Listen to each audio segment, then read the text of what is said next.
Alhamdulillahi Rabbil Alamin. Wassalatu wassalamu ala ashrafil mursalin Nabiyyina wa maulana Muhammadin wa ala alihi wa sahbihi ajma'in.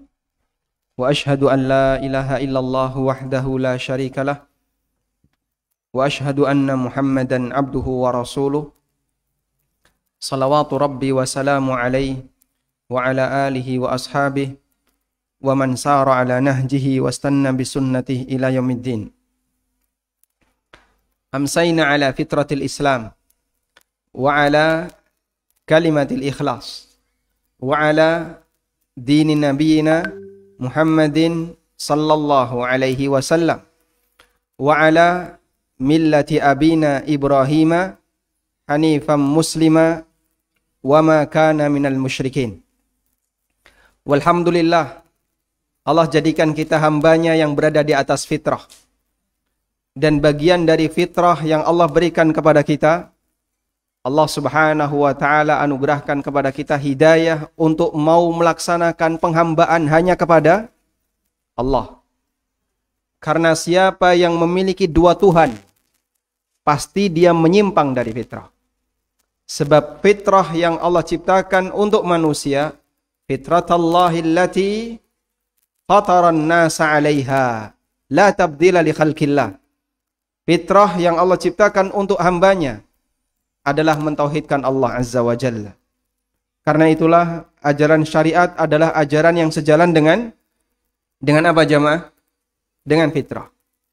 Sebab ajaran syariat mengajarkan manusia untuk hanya menghamba kepada satu Tuhan dan bukan menghamba kepada banyak Tuhan. Dan kita juga bersyukur kepada Allah atas hidayah fitrah. Sehingga kita meyakini bahwa syariat Islam, ajaran Islam berbeda dengan ajaran agama yang lainnya. Maka program yang diselenggarakan oleh sebagian orang untuk menyamakan semua ajaran agama ini menyimpang dari fitrah. Allah subhanahu wa ta'ala menyebut orang mukmin sebagai apa? Innal ladzina amanu wa 'amilus salihati faulaika hum khairul bariyah. Orang mukmin yang beramal saleh mereka itu adalah khairul bariyah. Sedangkan orang kafir walladzina kafaru ulaika hum syarrul bariyah. Sehingga bagaimana mungkin antara mukmin dengan kafir disamakan? Yang satu disebut oleh Allah sebagai khairul bariyah, yang satu disebut oleh Allah sebagai syarrul bariyah. Tapi Pak, itu kan kembar. Khairul bariyah dan syarrul bariyah. Bukan kembar.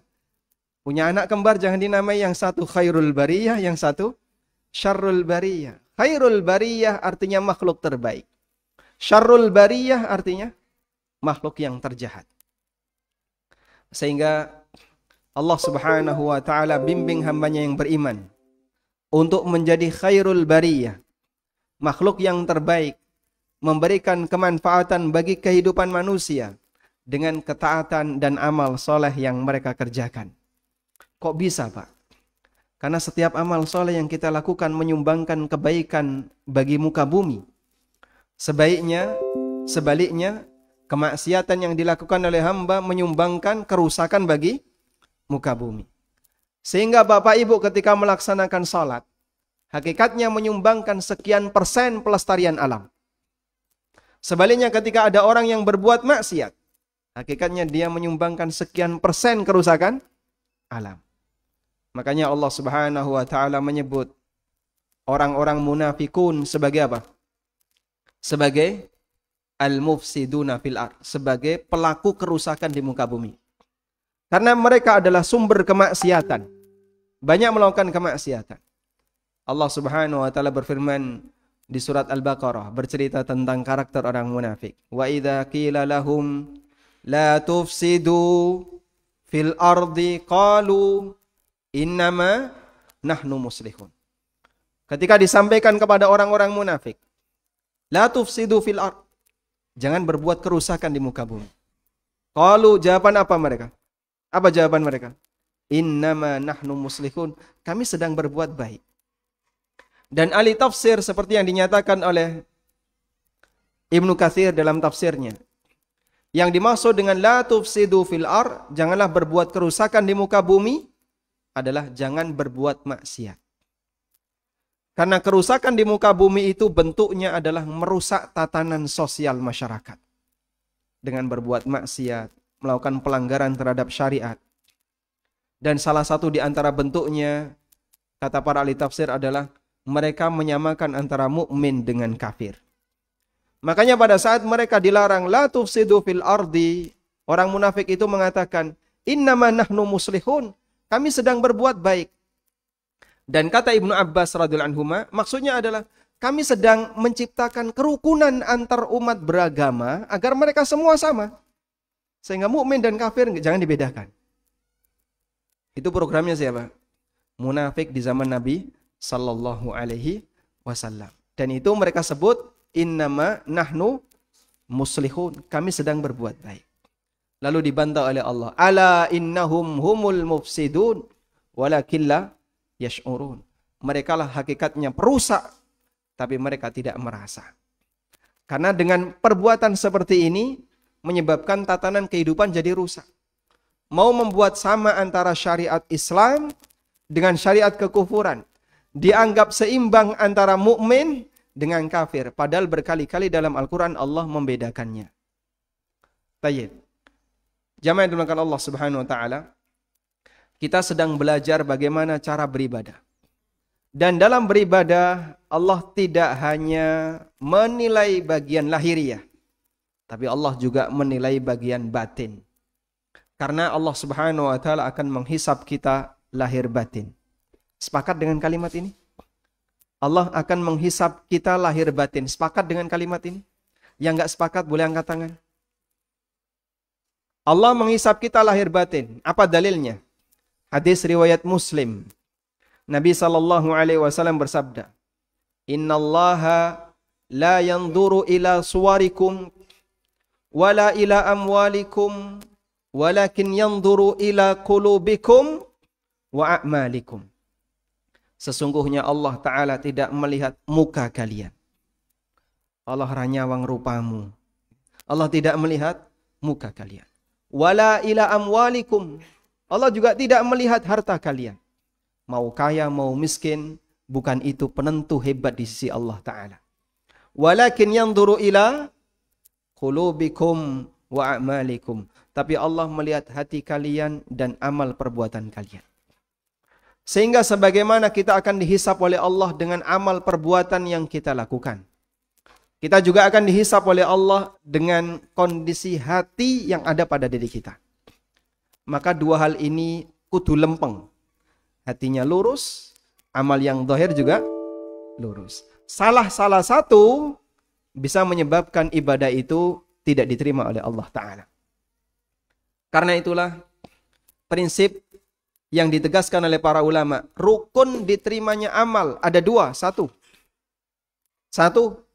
ikhlas karena Allah. Yang kedua, mutaba'ah sesuai petunjuk Nabi SAW. Rukun yang pertama ikhlas, berbicara urusan batin. Rukun yang kedua mutaba'ah, mengikuti petunjuk Nabi SAW. Ini berbicara urusan apa? Urusan lahiriah. Karena Allah akan menghisap kita lahir dan batin. Baik, kaitannya dengan ini jamaah. Kalau ada orang yang salah dalam masalah lahiriah, nggak boleh dibela dengan alasan batin. Demikian pula sebaliknya, kalau ada yang salah dalam masalah batin, jangan dibela dengan bagian yang lahir.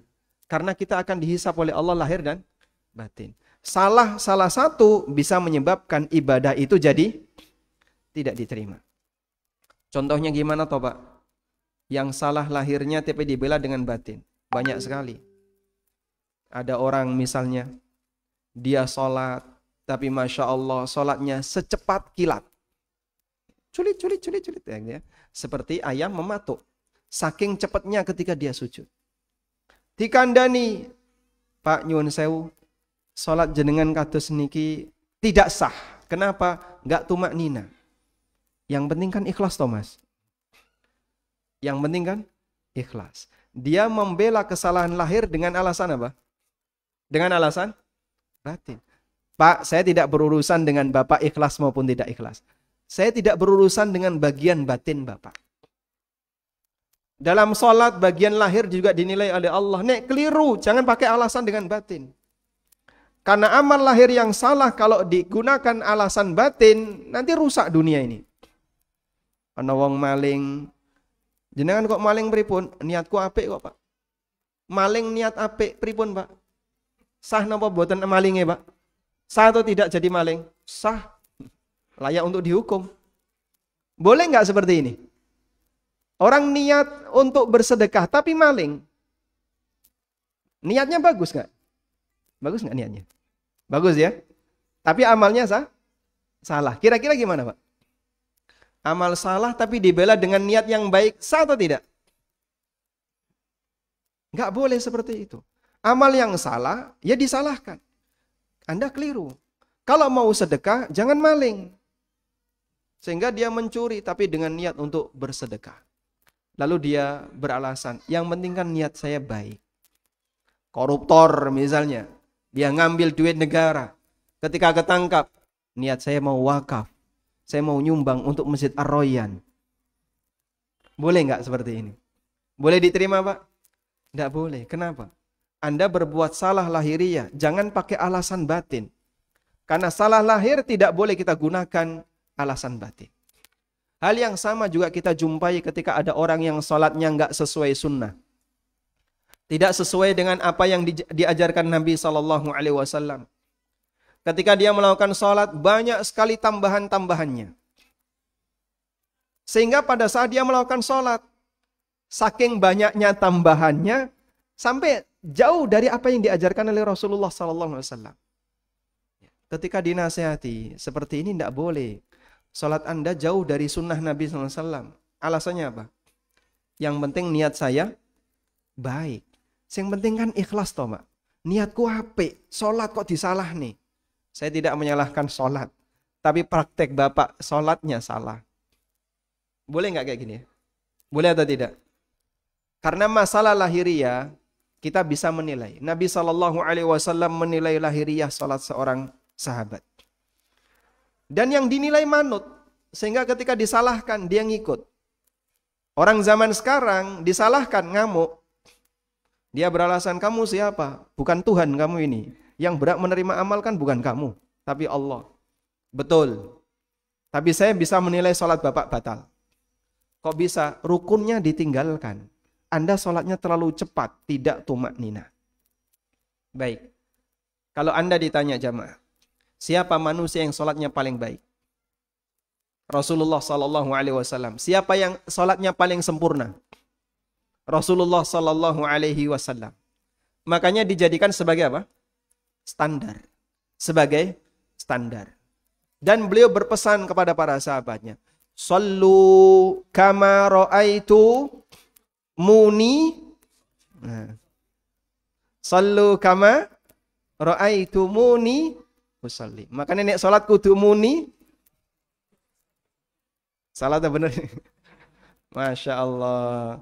Nabi SAW kok pintar bahasa Jawa.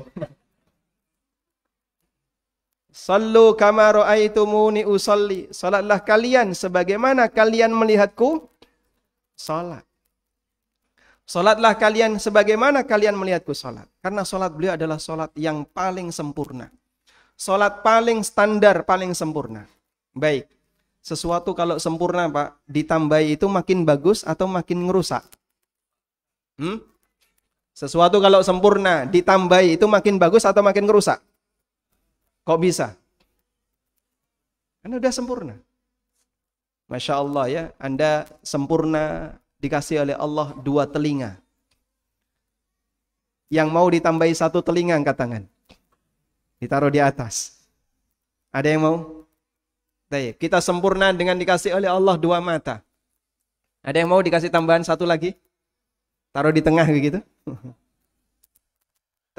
Sesuatu yang sempurna ketika ditambahi itu merusak. Makanya penambahan dalam urusan agama itu bukan semakin memperbaiki, justru semakin merusak. Sehingga kalau kita mengakui bahwasanya Nabi Muhammad SAW salatnya terbaik, paling sempurna, maka berarti meniru bagaimana cara beliau salat. Berarti kita sedang mempraktekkan bagaimana cara salat yang paling sempurna. Syariat Nabi Muhammad SAW apakah sudah sempurna jamaah? Sudah belum? Meskipun ada orang yang nggak setuju. Terserah dia nggak setuju. Tapi bagi kami prinsip sebagai hamba Allah yang meyakini kebenaran Al-Quran, Al-Yawma akmaltu lakum dinakum. Menegaskan apa? Agama Islam sudah sempurna. Meskipun ada da'i yang nggak setuju, ya terserah dia. Semua akan dipertanggungjawabkan di hadapan Allah Subhanahu wa Ta'ala. Dan kita tidak akan berhenti untuk menyampaikan dakwah kepada masyarakat bahwa Islam itu sempurna, meskipun mereka nggak setuju. Apakah gara-gara mereka nggak setuju kita harus berhenti, Pak? Apakah gara-gara mereka nggak setuju kita harus hentikan sampai di sini? Mereka nggak setuju terserah. Dan kita terus jalan. Karena Allah Subhanahu wa Ta'ala merintahkan kita untuk menyampaikan syariat ini sesuai dengan apa yang mampu kita sampaikan. Tayyib jamaah. Kembali kepada masalah tadi. Kita mengakui bahwasanya amal yang akan dihisab oleh Allah adalah lahir dan batin. Lahir salah, jangan beralasan dengan batin. Batin salah, jangan beralasan dengan lahir. Ada enggak yang batinnya salah beralasan dengan lahir? Ada orang yang ketika sholat, tapi Masya Allah, pikirannya melayang kemana-mana. Boh tekan angkringan, boh tekan pawon, boh neng di kakaruan. Lalu dia dikasih pengajian tentang masalah sholat itu harus khusyuk, batinnya kudu bener. Kalau enggak, sholat kamu enggak ada ruhnya. Loh mas, yang penting kan sholat toh mas. Yang penting kan sholat. Gerakanku kan mas bener. Rukun dan syaratnya tak penuhi kabeh. Kok saya kurang? Saya tidak berurusan dengan bagian itu. Alhamdulillah kalau Bapak sudah bagus di masalah syarat rukun dan wajib sholat. Tapi ketika sholat, kita juga perlu benerin batin. Dan batin dalam sholat itu harus ada kesibukan. Yaitu apa? Khusyuk mikir apa yang sedang dikerjakan dalam salat. Karena itulah belajar salat khusyuk, hakikatnya kita sedang belajar bagaimana cara salat yang sempurna lahir batin. Hakikatnya kita sedang belajar bagaimana cara salat yang sempurna lahir dan batin. Materi ini menarik atau tidak? Bagi Anda penting enggak? Kalau enggak penting boleh ditinggalkan forum ini. Baik. Ada sebagian orang yang nggak peduli dengan sholatnya. Sehingga ketika dia sholat, kecilik sampai gede podo, Pak. Nggak pernah ada perubahan. Modal ilmu dia untuk sholat adalah apa yang dulu diajarkan oleh gurunya waktu TK. Sampai gede podo koyo ngono. Nggak ada perubahan. Dia nggak pernah punya bayangan piye to carane sholat sing bener. Nggak pernah punya bayangan bagaimana cara sholat yang benar, nggak pernah punya bayangan bagaimana memperbaiki sholatnya. Orang seperti ini berarti tidak perhatian dengan ibadah sholatnya. Kita mengakui bahwa kita adalah hamba yang lemah. Masih banyak dari amal ibadah kita yang kurang. Belajar tujuannya apa? Membenahi satu demi satu, barangkali ada bagian yang kurang dari ibadah yang kita kerjakan. Karena itulah jamaah yang dimuliakan Allah Subhanahu wa Ta'ala, kita belajar bagaimana cara sholat yang benar. Karena kita mengakui sholat kita barangkali masih ada banyak kekurangan. Selanjutnya kita berusaha bagaimana agar sholat kita lebih sempurna lahir dan batin. Baik, hadirin yang dimuliakan Allah Subhanahu wa Ta'ala, berikutnya kita akan menjelaskan tentang apa itu khusyuk. Apa itu khusyuk? Khusyuk secara bahasa artinya tenang. Allah Ta'ala berfirman dalam Al-Quran, wa khasha'atil aswatu lirrahman fala tasma'u illa hamsa. Dan semua suara itu khusyuk di hadapan Ar-Rahman. Yang dimaksud suara khusyuk di sini adalah suara itu tenang. Gak terdengar apapun suara yang tinggi. Wa khasha'atil aswatu lirrahman, semua suara itu khusyuk di hadapan Ar-Rahman. Fala tasma'u illa hamsa, sehingga tidak terdengar apapun suara selain hanya bisikan saja. Ayat ini berbicara tentang apa? Ayat ini berbicara tentang kondisi hamba ketika di padang mahsyar. Coba Bapak Ibu bayangkan, kalau manusia yang jumlahnya 1 juta dikumpulkan dalam stadion, suruh diam dalam waktu 5 menit, jangan ada suara. Kira-kira bisa nggak? Susah ya? Teng celebung suara, kene bengok, kene bengok, kene bengok. Saking banyaknya orang 1 juta. Coba Anda bayangkan kalau yang dikumpulkan adalah 10 juta. Lebih rame lagi. Kalau yang dikumpulkan miliaran, lebih rame lagi. Bayangkan ketika yang dikumpulkan adalah manusia pertama sampai terakhir, jin juga ikut di situ. Kira-kira ramenya kayak apa, Pak? Tapi ternyata suasana padang mahsyar tidak sebagaimana yang kita bayangkan. Gak ada satupun yang berani bersuara pada saat mereka dikumpulkan oleh Allah Ta'ala di padang mahsyar. Fala tasma'u illa hamsa. Tidak terdengar suara apapun selain hanya suara bisikan. Seperti suara bisikan. Karena gerakan manusia dan jin. Sehingga yang dulu ketika di dunia dia vokal. Waktu di akhirat ngapain dia? Ketika di akhirat ngapain dia? Masih vokal? Tidak berlaku. Wa khasya'atil aswatu lirrahman. Suara di hadapan Ar-Rahman semuanya tertunduk di hadapan Allah Ta'ala. Sehingga tidak ada terdengar kecuali hanya suara bisikan saja. Itulah kondisi padang mahsyar. Dan Allah sebut suara ketika itu khasya'at, tunduk. Dan itulah makna khusyuk secara apa? Bahasa. Artinya adalah tunduk. Dan makna khusyuk secara istilah tidak jauh dari makna bahasa ini. Kalau di buku di halaman yang kedua, saya mengutip keterangan yang disampaikan oleh Syekh Dr. Sa'id Al-Qahtani rahimahullah. Beliau punya buku judulnya Al-Khusyu' fis Shalah, dan itu termasuk salah satu referensi yang saya gunakan dalam menulis buku ini.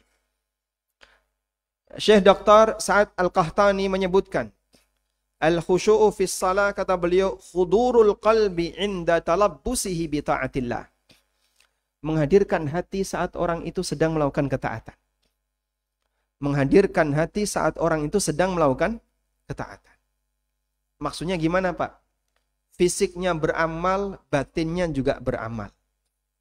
Fisiknya beramal, batinnya juga beramal. Terus amal batin tuh bentuknya kayak gimana? Nah, itu yang akan sedang kita pelajari, yang insya Allah akan kita pelajari. Tayyib.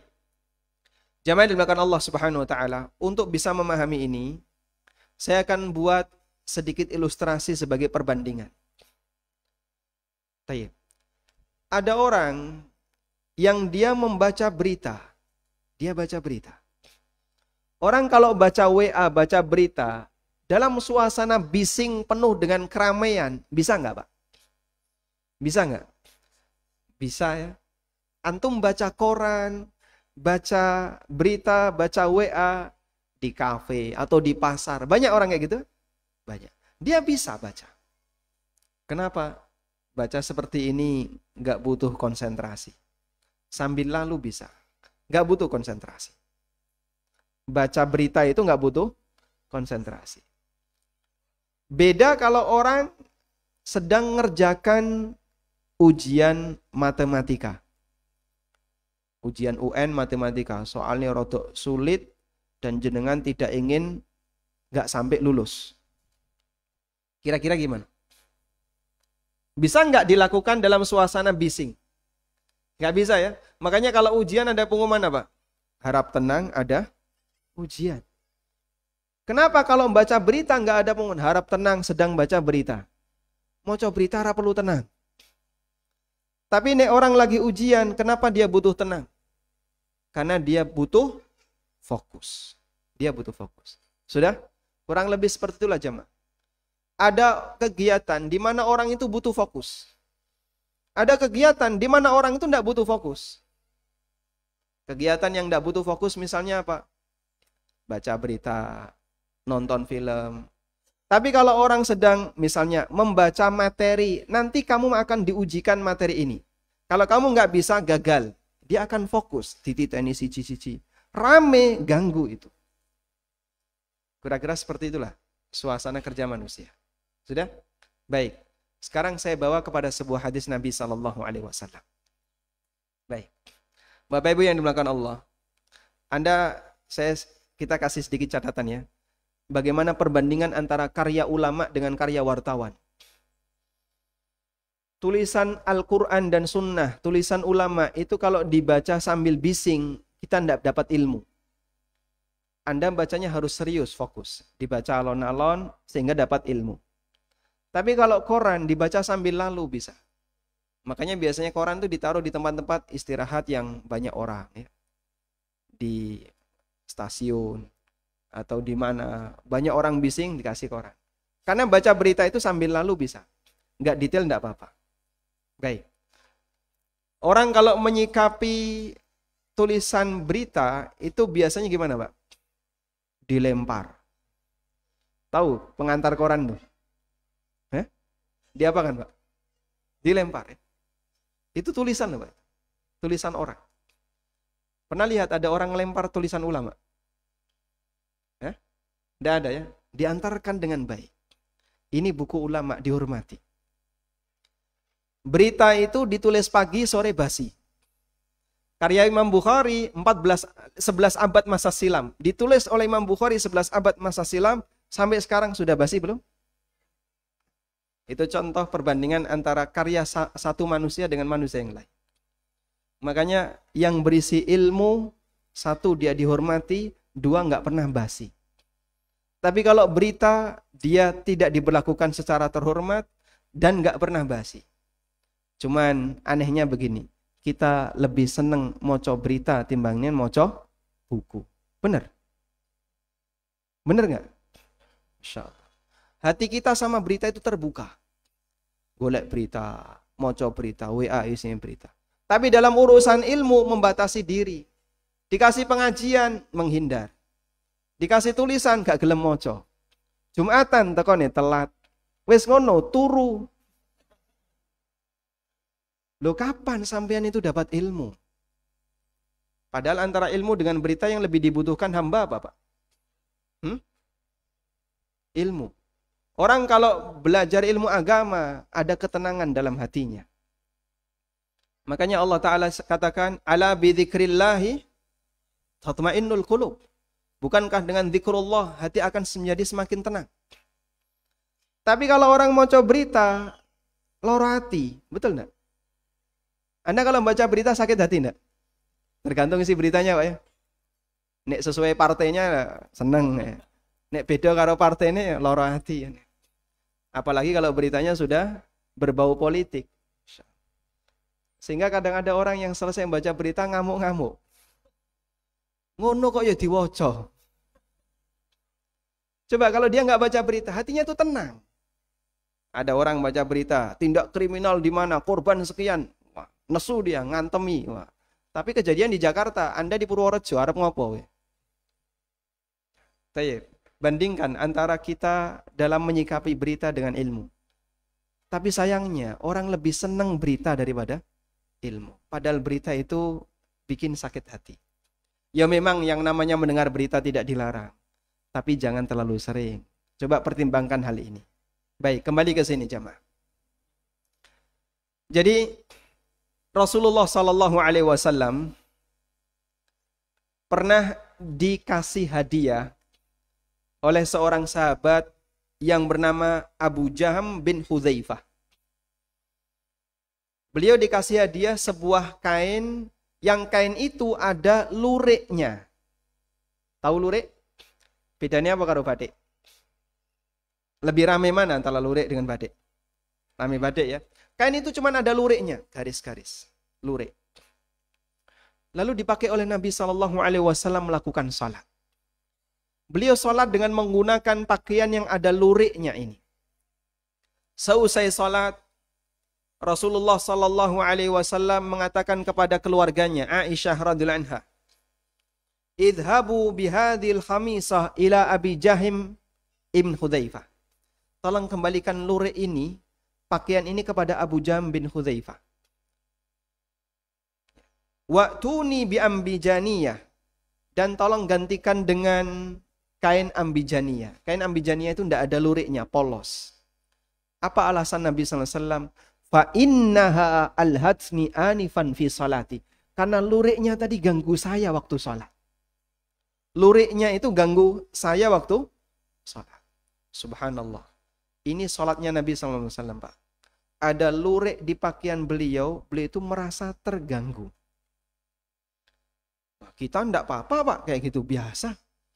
Pakaian serba batik, gitu. Coba lihat batik ya, pakaian lurik, bahkan sajadahnya, masya Allah. Ya.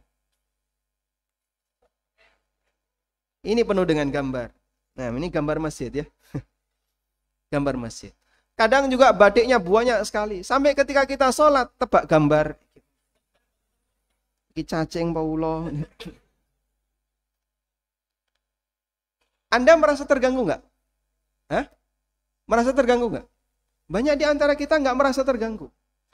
Makanya nggak ada selesai sholat. Pak Tamir tolong ganti sajadah Pak Tamir. Fa innaha alhatni anifan fi sholati. Karena gambarnya tadi membuat saya terganggu ketika sholat. Pernah kayak gitu? Enggak ya. Jadi kita diam saja. Dan kita merasa biasa dengan yang seperti itu. Berarti Pak, sholat kita lebih khusyuk dong daripada Nabi SAW. Cari ini sopo. Justru seperti ini contoh kalau sholat kita sangat tidak khusyuk. Kualitas sholat kita seperti orang moco berita. Gak serius. Sedangkan kualitas sholatnya Nabi SAW ibarat orang yang sedang mengerjakan mata kuliah kalkulus 3. Ujian kenaikan, ini gak lulus. Fokus dia, ono suara bising sedikit ganggu. Karena sangat fokus. Kurang lebih seperti itu. Sudah? Makanya kenapa kita tidak merasa terganggu dengan suasana hiruk pikuk gambar, suasana hiruk pikuk, apalagi misalnya ornamen masjid, dan seterusnya. Karena sholat kita kualitasnya rendah. Tidak khusyuk sehingga kita nggak fokus, makanya ada gangguan, kita tidak merasa terganggu. Paham jemaah? Baik. Karena itulah Nabi SAW mengatakan, sholat yang benar tuh kayak gimana sih yang khusyuk?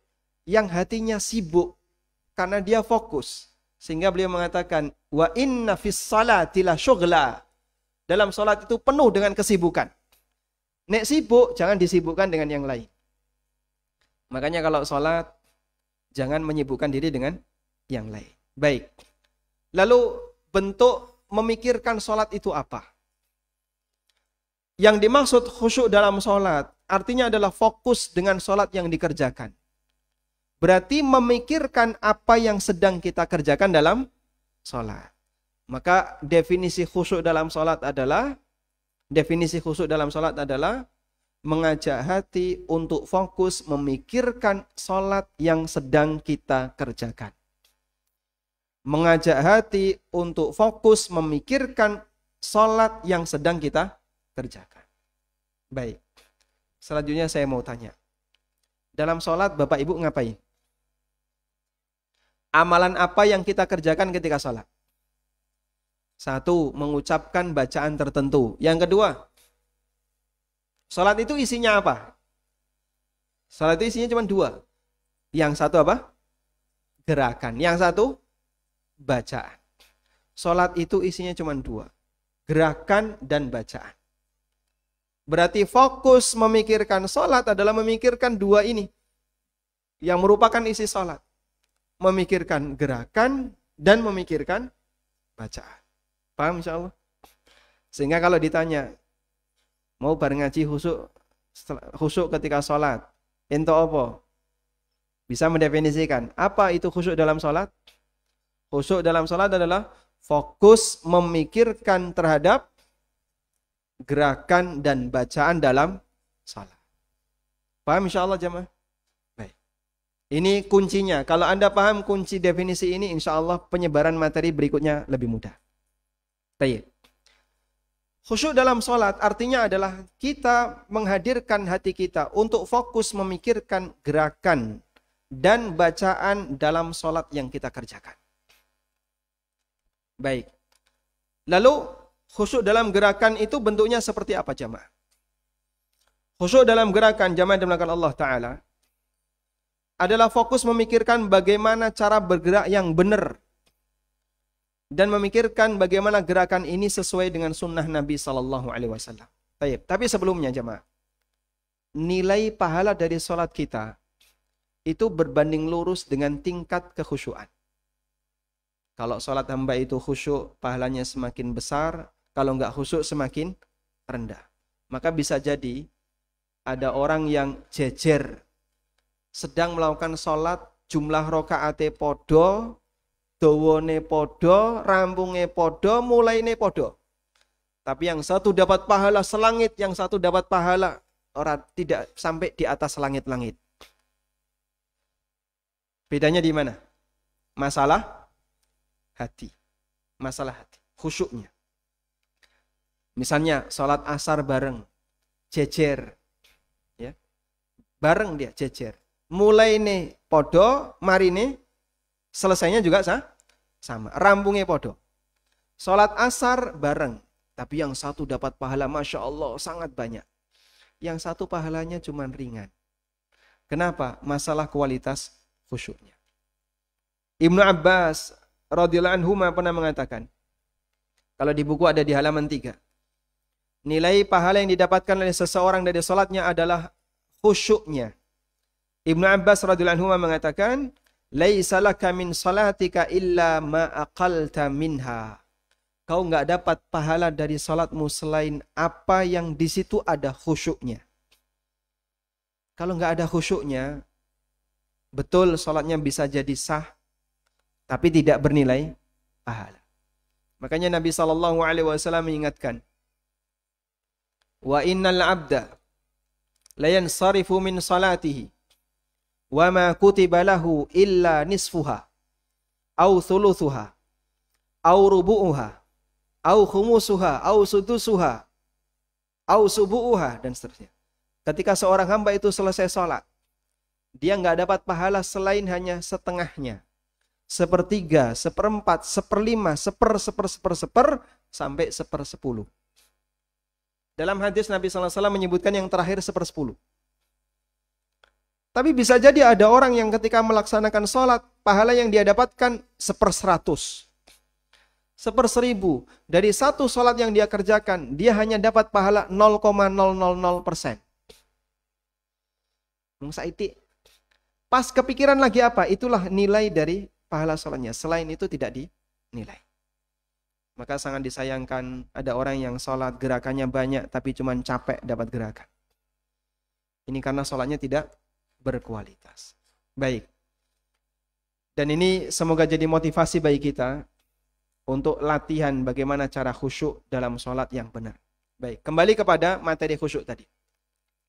Hadirin yang dimuliakan Allah Subhanahu wa taala. Khusyuk dalam ibadah salat itu ada 2. Yang pertama adalah khusyuk fisik. Yang pertama adalah khusyuk fisik. Apa itu khusyuk fisik? Khusyuk fisik artinya fisiknya anteng. Fokus dengan gerakan tertentu. Sehingga tidak banyak bergerak, tidak tolah-toleh, ya, tidak apalagi, tidak kukar-kukur, tidak lirak-lirik. Itu namanya khusyuk apa? Fisik. Alhamdulillah, kaum muslimin Indonesia, kalau masalah khusyuk fisik itu juara. Pinter mereka. Makanya bagi bapak ibu yang sudah punya pengalaman haji atau umroh, bandingin antara sholatnya teman-teman Indonesia, kaum muslim Indonesia dengan sholatnya orang Mesir, atau orang Yordan, atau orang Libya, atau apa. Kita itu lebih apa Pak? Lebih hanteng. Masya Allah Indonesia ini sholat itu hanteng. Liane dolanan, kadang dolanan klambi, kadang dolanan kudung, kadang dolanan. Begitu Pak ya? Kadang HP muni diangkat, pateni. Kita kan enggak berani. HP nyala pada saat sholat, berdering, kita tuh enggak berani mematikan. Khawatir enggak batal. Padahal suara HP ini udah dangdutan. Ini malah ganggu. Mau dimbarne, wae gati pantu-pantu. Wedine dipateni enggak batal. Karena di tempat kita itu ada pemahaman. Bergerak ping telu batal. Saya dulu sampai diajari ya, waktu SMP masih ingat guru saya ngajari. Jadi kalau dalam sholat kok orang kukur, ini kukur ping telu Pak. Makanya nek ngukur ping pindho maksimal. Batal. Sehingga kalau ngukur kuping wong siji loro pun gatelan ditahan sampai rampung. Sehingga nyebutnya kukur-kukur bukan kukur ngeten ya Pak. Karena kalau bergerak 3 kali sampai pun hanya gerakan jari 1 2 maksimal sudah nggak boleh bergerak lagi. Doktrin itu Masya Allah Pak sampai kemana-mana sehingga masyarakat di tempat kita nggak berani banyak bergerak ketika sholat. Memang ini satu prestasi, hal yang bagus. Sehingga ketika sholat kita ini anteng, ya meskipun batinnya melayu neng-di ya. Karena bisa jadi fisiknya di masjid, tapi hatinya neng pawon. Ada Pak gitu Pak? Wonten? Pernah kayak gitu Pak? Badannya di masjid, tapi mungkin hatinya, Masya Allah, terbang kemana-mana. Karena hati manusia itu, Pak, punya kemampuan yang luar biasa. Sampai bisa ngerogoh sukmo, kan? Loh bener. Orang suudon itu apa, Pak? Orang suudon itu apa? Menilai hati orang lain. Iki mesti ini. Nah, hati kamu itu di dalam badan kamu. Nembus badan kamu, masuk ke badan orang. Itulah kekuatan batin. Masya Allah. Makanya kadang ada orang yang fisiknya di masjid anteng, tapi hatinya pelayon tekan dindi. Mikir iki mau pemeanku wis tak entas durung ya. Wis mendung kaya ngene. Iki mau iwak wis tak entas durung goreng itu mau. Itu umum dialami oleh masyarakat. Sehingga kita khusyuk fisik tapi hatinya melayang kemana-mana. Baik. Khusyuk fisik ini diperintahkan oleh Nabi SAW. Makanya beliau melarang, kalau sholat jangan tolah-toleh. Jangan bergerak. Jangan lirak-lirik. Pandangan fokus ke arah depan. Karena di hadapan kita sedang menghadap siapa? Rabbul Izzah, Allah Azza wa Jalla. Menghadap ke arah kiblat untuk fokus kepada Allah Subhanahu wa Ta'ala. Tapi Masjid Ar-Royan Ka'bahnya di belakang ya. Nggih. Wonten Ka'bah di belakang. Ini membelakangi kiblat berarti. Ini replika Ka'bah di belakang, Masya Allah. Tayyib. Nabi SAW menyebutkan dalam sebuah hadis riwayat Bukhari, Abu Dawud dan yang lainnya.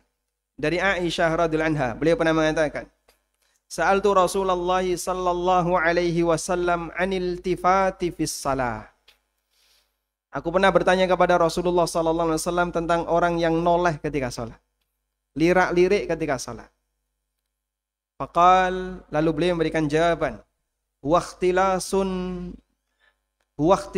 yakhtalisuhu syaitanu min salatil abdi. Itu adalah copetan ya. Curian yang dilakukan oleh setan ketika dia mencopet sholat dari hambanya. Jadi setan itu mencopet sholat kita, maksudnya adalah Nabi SAW menggunakan ungkapan itu adalah setan mencopet sholatmu. Maksudnya adalah amal ibadah kita itu mau dikurangi kadarnya oleh setan.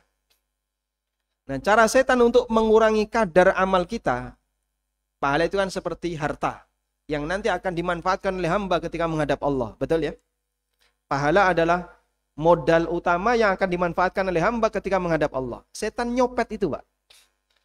Gimana cara setan mencuri ini? Salah satunya adalah digoda biar dia noleh. Digoda biar dia ngelirik. Digoda dia biar dia banyak bergerak. Sehingga mengurangi kualitas pahalanya. Makanya disebut oleh Nabi SAW, ini sholatnya dicopet sama setan. Ikhtilasun yakhtalisuhu syaitanu min salatil abdi. Itu adalah bentuk pencopetan yang dilakukan oleh setan ketika dia mau mengurangi kadar sholat seorang hamba. Karena itu jamaah yang dimuliakan Allah, ketika sholat semaksimal mungkin, hindari semua potensi yang bisa ganggu.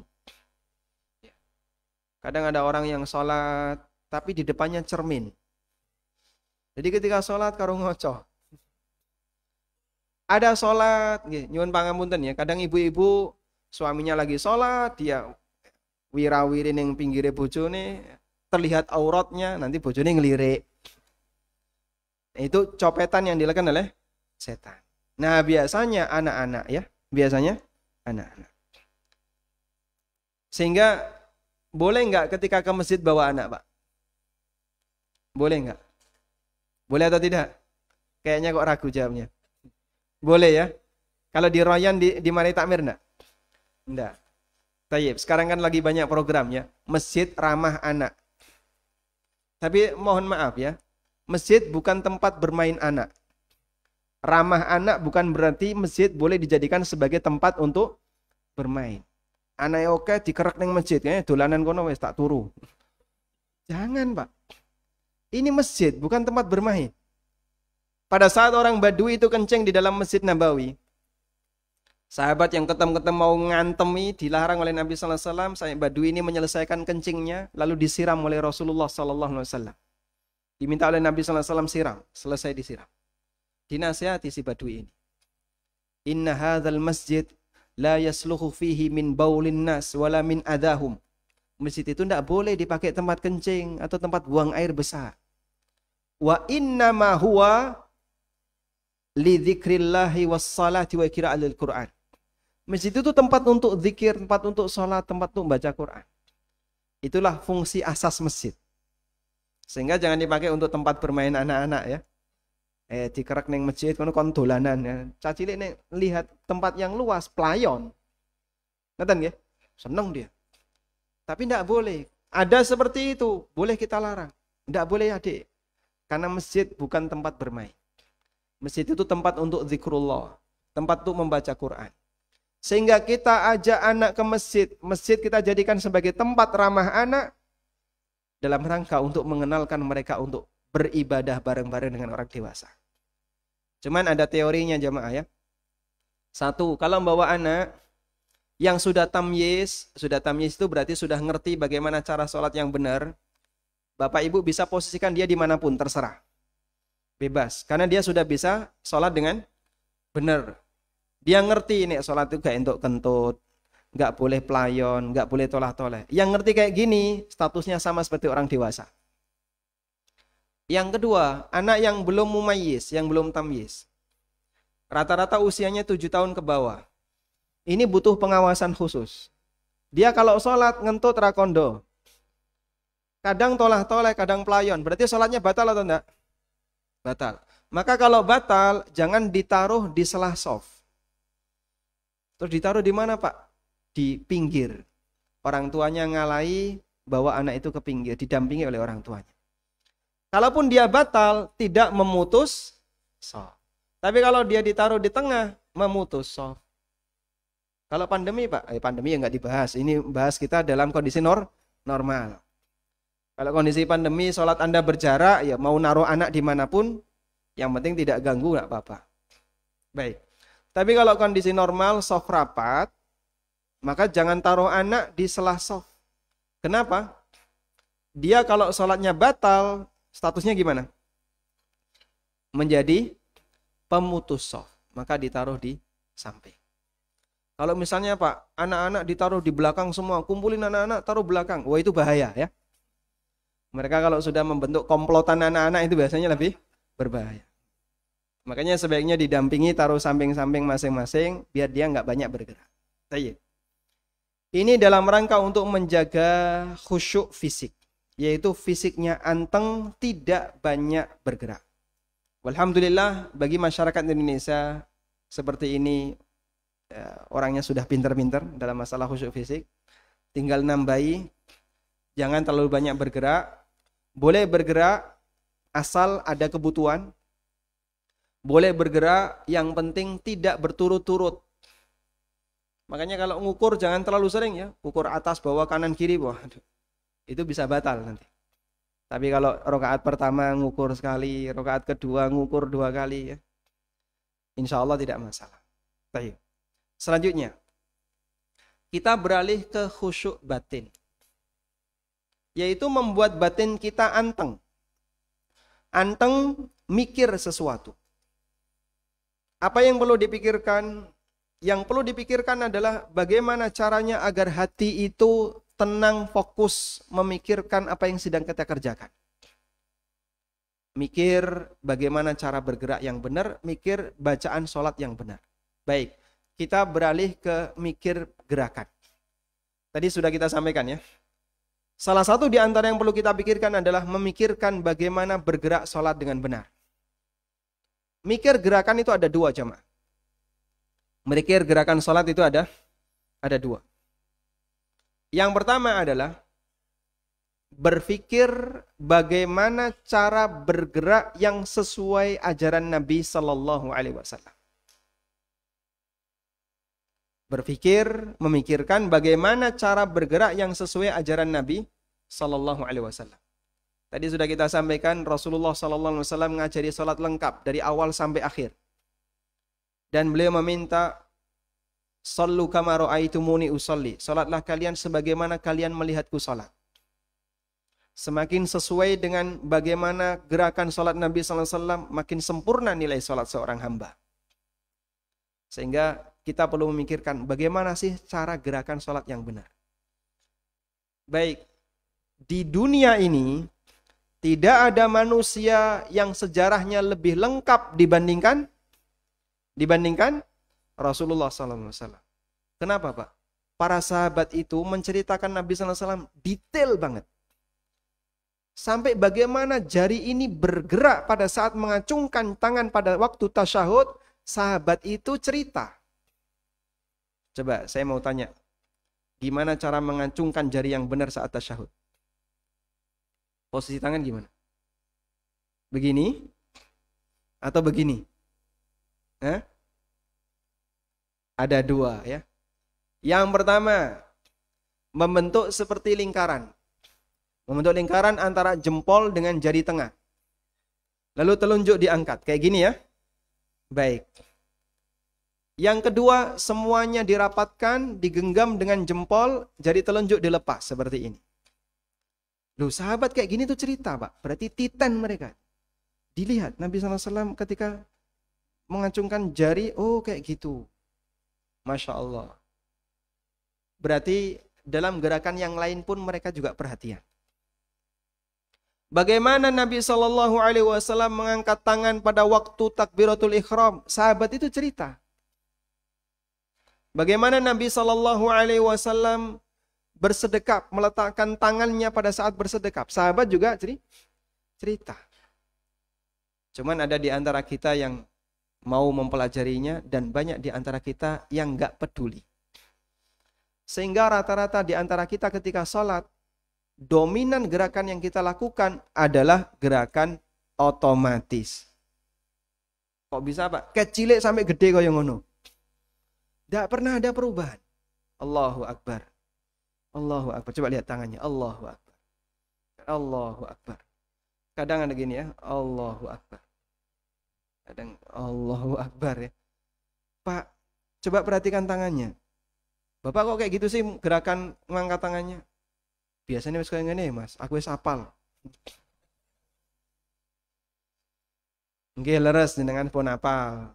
Tapi Pak, gerakan seperti itu tidak sesuai sunnah. Nabi SAW mencontohkan gerakannya nggak kayak gitu. Terus gerakan yang benar gimana Pak? Diangkat. Telapak tangan menghadap ke arah kiblat. Jari tidak ditekuk, tapi dibuka. Tidak lebar, tidak direnggangkan, tapi biasa dirapatkan. Menghadap ke arah kiblat. Bisa setinggi pundak, bisa setinggi telinga. Dalam hadis Wa'il bin Hujr. Sehingga ada dua riwayat. Kadang setinggi pundak, menurut hadis Ibnu Umar. Dan kadang setinggi telinga, menurut hadis Wa'il bin Hujr. Sudah? Detail kayak gitu. Terus praktek yang benar gimana Pak? Boleh nggak digabungin? Allahu Akbar. Oh jangan. Salah satu saja. Kadang begini, setinggi pundak, kadang setinggi telinga. Tapi Anda praktekkan sholat ini nanti setinggi pundak, yang sholat ini setinggi telinga, silahkan. Sudah? Terus bagaimana cara bersedekap? Ada yang bersedekap. Biasanya aku ya sak-sake Pak, ket biyen kaya ngono. Loh, berarti seperti ini enggak perhatian. Bagaimana cara bergerak yang benar? Itu ada panduannya. Ada panduannya. Terus yang benar gimana? Anda perlu membaca dalilnya. Cara rukuk yang benar gimana? Posisi tangan ada di mana? Cara rukuk itu ada dua. Cara rukuk ada dua. Pertama adalah dengan cara tasbik. Tasbik itu kayak gimana, Pak? Kedua telapak tangan digenggamkan. Lalu ditaruh di antara dua lutut. Nek jenengan ngagem sarung saged. Nah, saya makanya sengaja pakai ini biar bisa mempraktikkan tasbih. Saya praktekkan ya.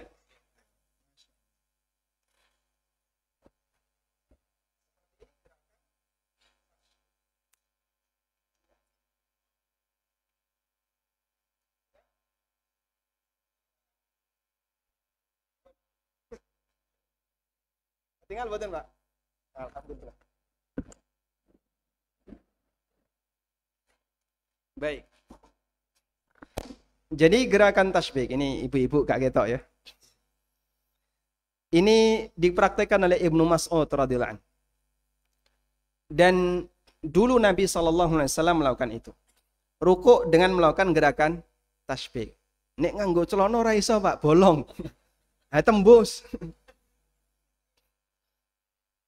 Berarti boleh nggak sholat pakai celana? Ya? Kalau mau tasbih nggak bisa ya. Kalau mau tasbih nggak bisa. Baik. Namun jamaah, pendapat yang lebih kuat, gerakan tasbih itu mansukh. Gerakan tasbih mansukh. Sehingga tidak berlaku lagi dalam tata cara sholat Nabi SAW. Alhamdulillah. Sehingga Anda tidak pernah mempraktekannya, tidak apa-apa. Baik, tapi menurut Ibnu Mas'ud itu masih berlaku.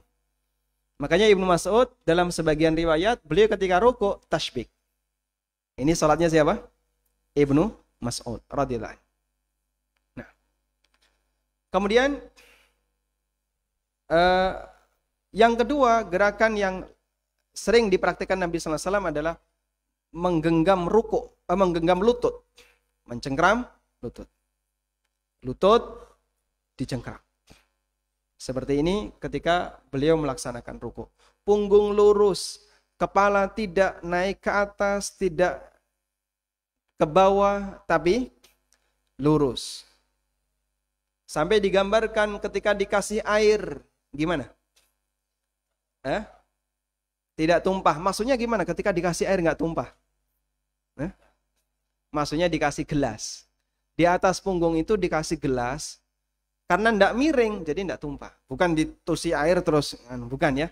Ya mesti hilang kalau namanya punggung. Tapi ketika dia dikasih gelas, dia nggak tumpah. Kayak gini biasanya kita nggak perhatian, sehingga kadang waktu ruku itu kedongaan, rotok ndongak. Terutama ingkang sepuh-sepuh nih kok nggih. Nggih. Boyoke wis rodok loro gitu. Arep dipaksa medun kok ya wis ra kuat nggih. Sebisanya kalau bagi yang terasa sakit. Tapi kalau Anda masih sanggup, turunkan sejajar. Sudah minta untuk dinilai oleh istrinya. Ya, Bu, iki wis lurus durung. Nek durung dipentung. Karena kadang kita melakukan gerakan itu kita nggak merasa. Maka perlu penilaian orang. Sehingga kadang kita kendiluan atau kendongaan. Nah ini perlu ada penilaian orang. Kalau sudah pas, kunci. Oh berarti kalau rukuk seperti ini. Dan seterusnya jemaah. Termasuk waktu i'tidal, bagaimana gerakan yang benar. Waktu sujud, bagaimana gerakan yang benar. Itu semuanya ada panduannya. Tinggal selanjutnya, apakah kita mau membaca panduan itu ataukah tidak. Karena itu jemaah, ada banyak ulama yang mengumpulkan hadis-hadis Nabi SAW tentang bagaimana posisi gerakan-gerakan ini dalam sholat. Ketika Bapak Ibu mempelajari itu, insya Allah akan sangat membantu kita untuk khusyuk dalam sholat. Sehingga Anda lebih fokus. Sholat yang benar kayak gini, sujud yang benar kayak gini. Anda bisa bandingkan dengan orang ini ya. Seorang aparat. Pada waktu dia melakukan PBB ya. Baris berbaris. Salah gerakan gimana Pak? Diseneni karun dhuwurane. Hormat senjata gerak tapi sak-sake. Tanganmu itu kurang genggam, ini kurang nyiku, ini kurang gitu kan. Padahal itu gerakan yang hanya murni untuk kegiatan murni kegiatan ya, kegiatan baris berbaris. Sehingga itu saja diperhatikan. Lancang depan, gerak. Tapi rodok negok saya dek. Ini akan diluruskan. Enggak benar loh, harus gini loh ya. Sehingga yang kayak gini aja diperhatikan. Hormat kepada bendera, tapi gini misalnya. Mas, hormatmu keliru mas, yang benar aja ngono. Rodok sing apik dan seterusnya. Itu gerakan Pak, dalam kegiatan seperti ini diperhatikan. Anda melakukan gerakan sholat, kudune digatekne.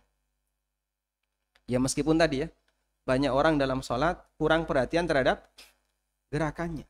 Padahal dia kalau bergerak dalam kegiatan baris berbaris, dia perhatian. Dalam kegiatan mereka yang belajar tari itu juga perhatian. Jarimu kurang melengkung, itu perhatian.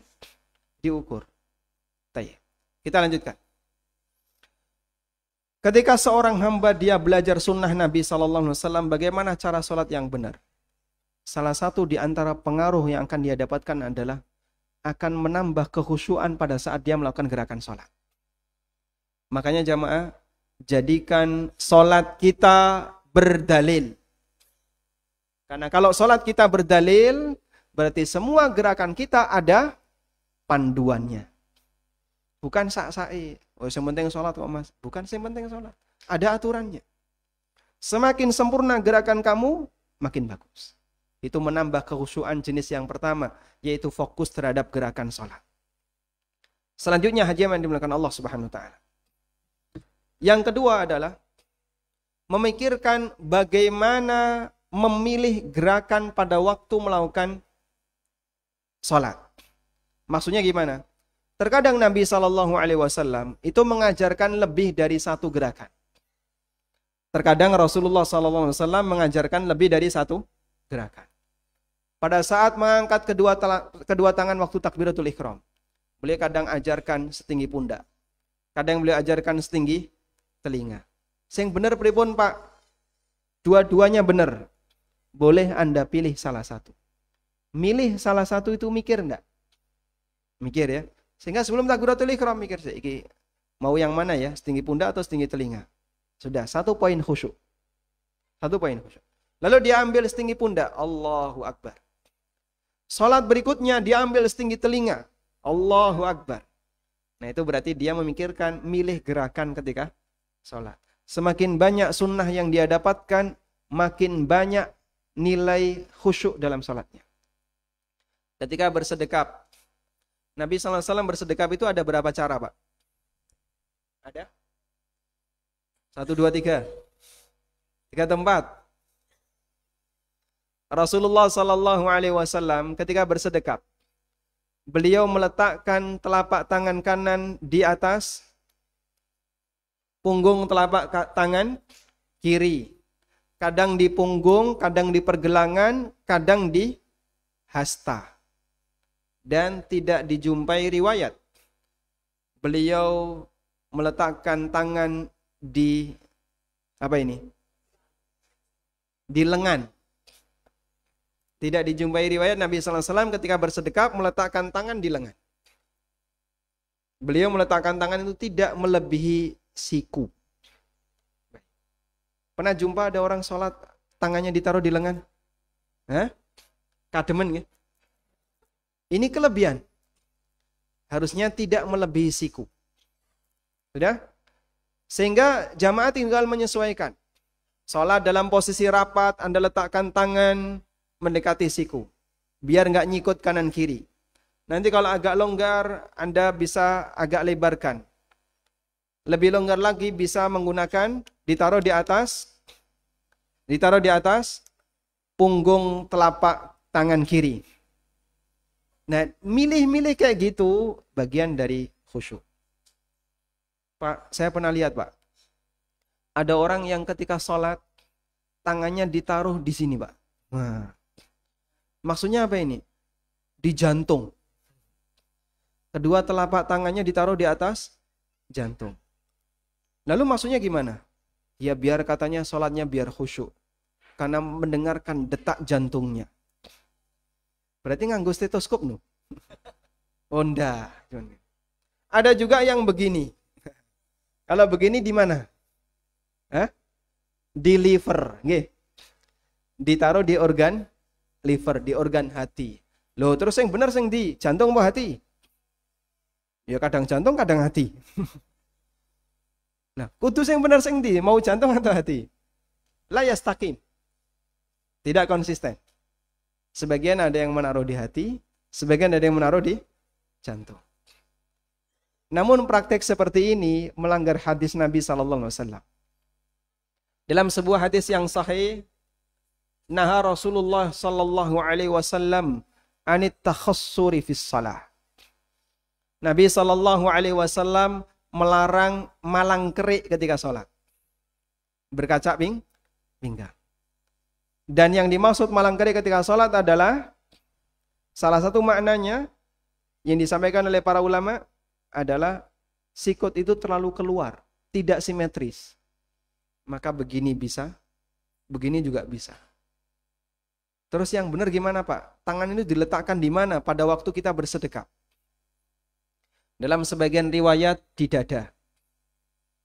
Dalam sebagian keterangan ulama di perut. Ada yang di atas pusar, ada yang di bawah pusar. Kalau di bawah pusar itu madzhab Hanafiyah. Kalau di atas pusar ini madzhab Imam Malik, Imam Syafi'i, Imam Ahmad, madzhab jumhur. Ada yang berada di atas dada, ini madzhab Imam Ahmad dalam sebagian riwayat.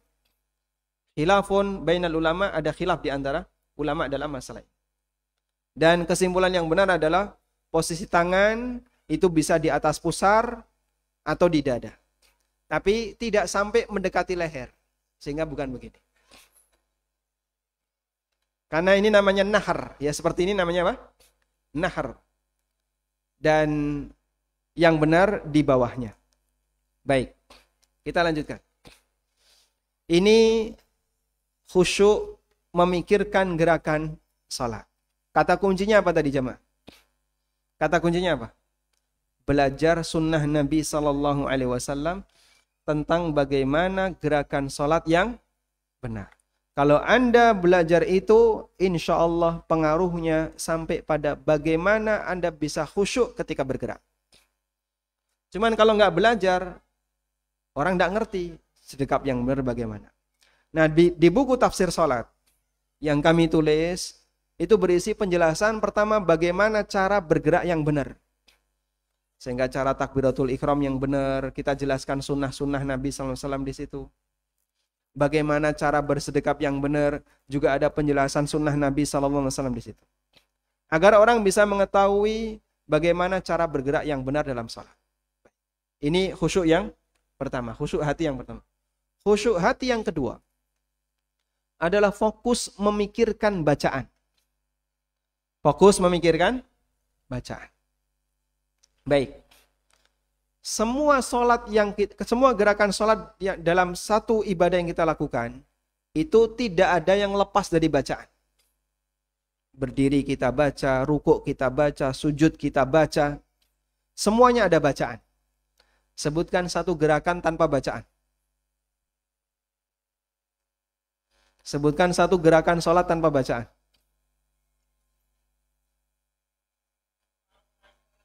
Masya Allah, betul sekali. Duduk istirahat. Masya Allah. Barakallahu fikum. Taib. Satu gerakan yang dia tanpa bacaan hanya satu, yaitu duduk istirahat. Makanya duduk istirahat itu disebut oleh para ulama dengan jilsatu ziyadah. Duduk tambahan. Sehingga di situ tidak ada bacaan dan tidak ada takbir. Sehingga saat sujud, duduk, nggak pakai takbir, nggak baca apapun. Takbirnya dibaca saat naik. Allahu Akbar ketika naik. Karena duduk istirahat ini apa jemaah? Sifatnya apa? Duduk tambahan. Hanya satu itu. Karena fungsinya adalah alat bantu bagi orang agar dia tidak langsung naik dari sujud ke berdiri. Alat bantunya adalah duduk dulu, kemudian baru naik. Lebih ringan. Terutama bagi yang sudah agak sepuh ya, yang perlu bantuan. Makanya disebut sebagai duduk istirahat. Baik. Kita lanjutkan. Yang perlu dipikirkan dalam bacaan apa sih Pak? Ada 3. 1, bagaimana bacaan yang sesuai sunnah. Yang kedua, memilih bacaan yang diajarkan Nabi sallallahu alaihi wasallam. Yang ketiga, merenungkan tafsir dari bacaan itu. Merenungkan makna dari bacaan itu. Sudah? Ini 3 yang perlu dilakukan oleh seorang hamba pada waktu dia membaca bacaan dalam salat. Yang pertama, membaca bacaan sesuai dengan sunnah Nabi sallallahu alaihi wasallam. Nah, ini perlu belajar. Kita mengenal apa saja sih sunnah Nabi SAW ketika takbiratul ihram, baca Allahu Akbar. Terus setelah itu baca apa? Baca doa iftitah. Doa iftitahnya bagaimana? Silahkan dihafalkan beberapa doa iftitah yang diajarkan Rasulullah SAW. Yang kedua, memilih doa iftitah mana pada saat kita sedang sholat. Memilih salah satu bacaan ketika di situ ada banyak pilihan. Contohnya Pak, contoh ya, di tempat kita ini Pak, ini kekeliruan wallahu a'lam, mungkin karena salah dalam masalah kurikulum Pak. Saya masih ingat itu waktu saya belajar dulu ya. Kalau orang itu belajar melalui jalur kurikulum ma'arif, melalui SD ma'arif, MI ma'arif, Sanawiyah ma'arif, bacaan iftitahnya apa? Allahu Akbar kabira, walhamdulillahi katsira, wa subhanallahi bukratan wa asila, dan seterusnya. Tapi kalau dia sekolah di perguruan Muhammadiyah, doa iftitahnya apa? Allahumma ba'id baini wa baina khatayaya kama ba'adta bainal masyriqi wal maghrib. Sampai orang punya kesan doa iftitah NU, doa iftitah Muhammadiyah, tahiyat NU pripun Pak?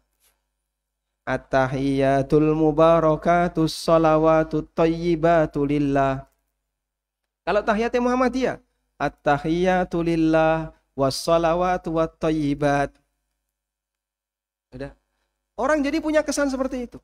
Sampai ada orang ngetes, Mas, jenengan kalau tahiyat bacanya apa? Kadang at-tahiyatu lillah wassalam. Oh, berarti jenengan Muhammadiyah. Oh, enggak dulu. Kadang saya juga at-tahiyatul mubarakatus. Berarti orang NU orang Muhammadiyah sampean ini. Kula Muhammadinu. Loh, dua-duanya sunnah Nabi SAW kok kenapa diklaim ya? Tapi itu masalah kurikulum. Saya masih ingat dulu ya. Guru saya itu doktrin. Nek moco tahiyat kudu ngene. Nek moco iftitah kudu ngene. Itu didoktrin Pak dulu. Kami didoktrin. Saya dari Lamongan ya, Jawa Timur. Dan doktrin ormas itu cukup kuat. Meskipun dua-duanya kuat ya. Dua-duanya kuat. Sehingga yang di ormas ini tahiyate kudu ngene, yang di ormas ini tahiyate kudu ngene. Itu doktrin waktu masih belajar. Ya ini masalah kurikulum. Terus yang benar pripun? Lah kalau semuanya diajari Nabi SAW, kenapa enggak kita praktekkan secara bergantian? Makanya kalau bisa Bapak Ibu, jenengan menghafal lebih dari satu untuk jenis doa yang diajari Nabi SAW. Subhana rabbiyal a'la, subhana rabbiyal a'la wa bihamdi, subuhun kuddusun rabbul malaikati warruh, subhanal malikil, subhanadzil jabarut wal malakut wal kibriya wal azama, subhanakallahumma rabbana wa bihamdika Allahumma. Ada berapa tadi? Waktu sujud, kalau jenengan cuman punya satu hafalan, begitu sujud ngantuk otomatis. Subhanarabbiyal a'la, subhanarabbiyal a'la. Kenapa? Karena yang dihafal cuman satu. Menghafal satu doa, salah satu efeknya otomatisasi. Sehingga ketika dia melakukan gerakan tertentu, meskipun ngantuk, otomatis mesti ikut sing diwaca. Lain halnya kalau jenengan punya beragam redaksi. Begitu sujud, mikir ini mana yang mau saya pilih? Oh, yang ini. Mikir dulu. Mikir itu salah satu bentuk khusyuk. Jenengan punya berapa hafalan? Ojo mong siji Pak, engko ndak dititeni ya. Ngetoki Muhammadiyah apa ngetoki NU-ne gitu loh. Makanya kalau Anda hafal banyak, jadinya kita bisa bergantian. Dan salah satu di antara pengaruh baiknya adalah ini melestarikan semua sunnah Nabi Sallallahu Alaihi Wasallam. Karena hanya satu, kalau hanya satu yang dihafal, yang lain ditinggal, lama-lama hilang. Sehingga ada sunnah Nabi Sallallahu Alaihi Wasallam yang hilang. Kenapa? Tidak diamalkan. Kalau diamalkan semuanya akan lestari. Dan melestarikan sunnah Rasulullah SAW berarti menjaga ajaran Nabi SAW tetap ada di muka bumi. Baik. Kemudian yang terakhir adalah merenungkan kandungan maknanya. Nah ini yang paling sulit. Karena dalam sholat kita membaca dengan menggunakan bahasa Arab. Lah ini dudu wong Arab ya Pak. Jadi yang kita baca bahasa Arab tapi kita tidak ngerti apa maknanya. Berarti jenengan kudu belajar apa makna dari setiap bacaan dalam sholat. Sehingga sujud itu maca apa? Subhana rabbiyal a'la. Maha suci Robku yang maha tinggi. Kita sedang menaruh anggota badan yang paling mulia, yaitu apa? Muka. Kita taruh sejajar dengan kaki di tempat yang paling rendah. Di saat yang sama kita mengakukan Rabbul Izzah, Allah yang maha tinggi. Subhana rabbiyal a'la. Sambil direnungkan, ya Allah engkau dat maha tinggi, aku sedang menunduk di hadapanmu ya. Itu salah satu di antara contoh merenungkan bacaan dan maknanya. Dan sholat pakai bahasa selain Arab boleh enggak? Apa hukumnya? Allah gede banget. Apa hukumnya? Batal. Walhamdulillah kaum muslimin Indonesia masih berpegang teguh dengan prinsip ini. Meskipun kemarin sempat ada yang bikin kacau ya. Sholat pakai bahasa, diterjemahkan pakai bahasa Indonesia, pakai bahasa Jawa. Gak karuan ini. Dan dengan bahasa Arab kita bisa memaknai maknanya lebih dalam. Nah buku tafsir sholat saya kumpulkan. Doa-doanya yang sesuai sunnah apa, tafsirnya seperti apa. Membantu kaum muslimin minimal ketika dia pernah baca itu terkiang dalam sholatnya. Oh ini aku mau ngene iki maknane kaya ngene. Nah bertahap sambil kita pelajari itu akan membuat hati kita bisa semakin fokus terhadap bacaan yang kita lakukan ketika sholat. Wallahu a'lam. Demikian yang bisa kita sampaikan. Semoga bermanfaat. Wassallallahu ala nabiyyina Muhammadin wa ala alihi wa sahbihi wasallam.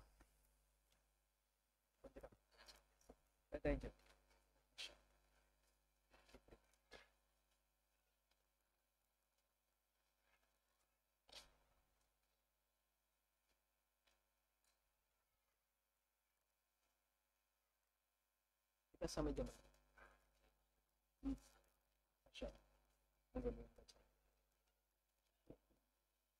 Diumumkan dulu. Jazakallahu khairan pada Ustazuna Allah Ta'ala. Para jamaah sekalian, saya bacakan beberapa soal yang sudah masuk. Bagi antum yang ingin bertanya, masih banyak waktu, insya Allah kita sampai maghrib. Silahkan ditulis pertanyaannya, nanti kita bacakan. Pertanyaan yang pertama bertanya tentang imam Jumat, Ustaz. Mana yang lebih sunnah? Imam hadir tanpa duduk di masjid langsung menuju mimbar mengucapkan salam, lantas muadzin mengumandangkan adzan. Yang kedua, imam hadir berbaur dengan makmum, salatnya katul masjid, lantas menuju mimbar, muadzin mengumandangkan adzan. Masya Allah, baik. Mana yang lebih sesuai sunnah untuk imam? Kita bicara untuk imam ya. Kalau untuk makmum yang lebih sesuai sunnah adalah siapa yang hadir paling awal dia dapat pahala kurban unta. Yang hadir di sesi berikutnya dapat pahala kurban sapi dan begitu seterusnya sampai dapat pahala kurban ayam. Dapat pahala kurban telur. Keri-keri ya yang belakangan hadir. Dan itu sesuai dengan rentang waktu Jumatan. Makanya kalau Anda hadir jam 7:30, ya, Anda sudah berada di masjid, insya Allah dapat pahala kurban unta. Masjidnya saya ditutup.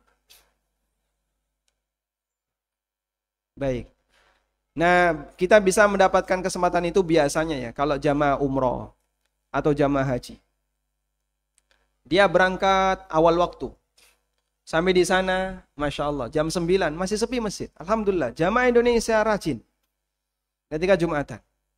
Itu untuk sesi pertama pada waktu dia ingin ketemu Ka'bah. Sesi yang kedua, sudah mulai ada rasa bosan. Tafadhol. Lalu dia keluar dari hotel jam 9, sampai masjid komat. Kok bisa kecantol pasar? Mampir gitu ya. Tayyib. Sekarang mana yang lebih sesuai sunnah untuk imam? Nabi SAW punya kebiasaan. Beliau ketika Jumatan, begitu beliau datang, langsung naik mimbar menyampaikan salam, lalu duduk. Sehingga beliau tidak sholat tahiyatul masjid di dalam masjid, tapi beliau langsung naik mimbar. Sehingga yang lebih sesuai sunnah untuk imam adalah langsung naik mimbar, bukan sholat dulu. Itu yang lebih sesuai praktek Nabi Sallallahu Alaihi Wasallam. Tapi kalau misalnya imamnya datang lebih awal, kenapa? Karena mungkin dia dari jauh, lalu nunggu di masjid. Nah, mosok ngadeg terus, maka silakan sholat tahiyatul masjid, terus duduk, nunggu sampai Jumatan dimulai. Meskipun dulu Jumatan dimulai itu ketika Nabi SAW datang. Begitu beliau datang, Jumatan langsung dimulai. Tapi kalau sekarang kan ada jam resmi ya. Nek Purworejo jam pinten, Pak? Ada yang sesuai waktu sholat. Ada yang persis jam 12. Tergantung kebijakan takmir. Kalau persis jam 12, begitu imam datang, jam 12 kurang seperempat, imamnya kudu nunggu.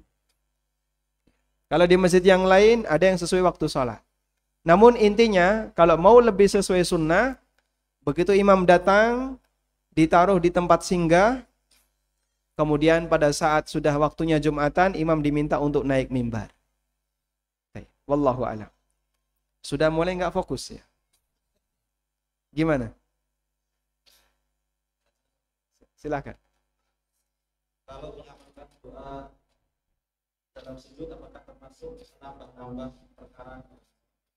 Kalau kita berdoa dalam sujud, apakah kita sama dengan menambah perkara dalam sholat? Jawabannya tidak, karena Rasulullah Sallallahu Alaihi Wasallam mengizinkan hal itu.